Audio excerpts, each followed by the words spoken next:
জামাত ইসলামের আমির ডাক্তার শফিকুর রহমানের সভাপতিত্বে দলটির কেন্দ্রীয় কার্যালয়ে কেন্দ্রীয় পরিষদের বৈঠক চলছে। সেখানে খবর সংগ্রহে আছেন সহকর্মী ওমর ফারুক। সরাসরি কথা বলছি তার সাথে। ওমর, জামাতের কেন্দ্রীয় পরিষদের বৈঠকে ঠিক কি বিষয়ে আলোচনা হচ্ছে, আমাদের বিস্তারিত জানাবেন। জি, আপনাকে ধন্যবাদ।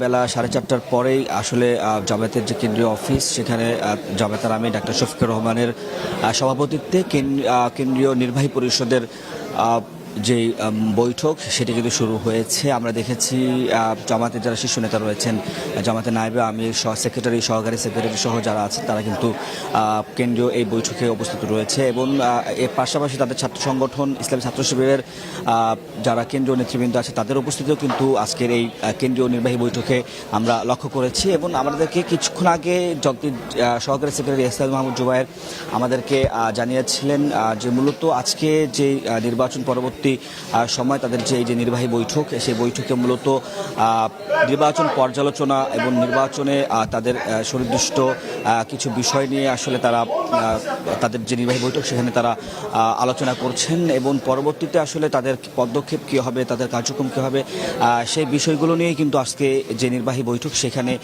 আলোচনা হচ্ছে। একই সাথে বলে রাখি, নির্বাহী বৈঠকের পরেই কিন্তু 11 দলীয় যে জোট, সেই জোটের বৈঠক রয়েছে। একই সাথে আমরা দেখেছি কিছুক্ষণ আগে এনসিপির আহ্বায়ক নাহিদ ইসলাম কিন্তু এই কেন্দ্রীয় কার্যালয়ে প্রবেশ করেছেন।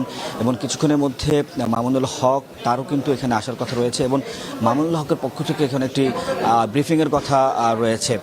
মূলত যে এই নির্বাচন পরবর্তী সময়ে যে বিরোধী দল গঠনে তাদের কী ধরনের ভূমিকা হবে, বা কে হবেন বিরোধী দলের নেতা, বা আসলে এই যে নির্বাচন নিয়ে তাদের কোনো ধরনের অভিযোগ আছে কিনা, বা তাদের আসলে কোনো ধরনের পদক্ষেপ আছে কিনা, কোনো ধরনের কর্মসূচি আছে কিনা, সেই বিষয়গুলোই হয়তো জানা যাবে তাদের যে বৈঠক, সেই বৈঠকের শেষে।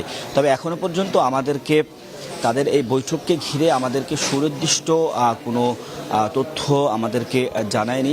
তারা যেটি জানিয়েছেন যে আসলে বৈঠক শেষেই মূলত তারা সম্মিলিতভাবে তারা আমাদেরকে জানাবেন। তবে বলে রাখি যে সন্ধ্যার কিছুক্ষণ পরেই ঢাকা 7 আসনের যে প্রার্থী, তিনি কিন্তু এখানে এসেছিলেন এবং একটি সংবাদ সম্মেলন করেন। এবং তিনি সেখানে যেটি জানান যে 100টির মতো ভোট অতিরিক্ত দেওয়ার একটি অভিযোগ করেন। একই সাথে ইলেকশন ইঞ্জিনিয়ারিংয়ের কিন্তু একটি অভিযোগও তিনি জানিয়েছিলেন। এবং তিনি বলেছেন যে আপনাকে ধন্যবাদ। পরবর্তীতে আমরা আপনার সাথে আবার যোগাযোগের চেষ্টা করব।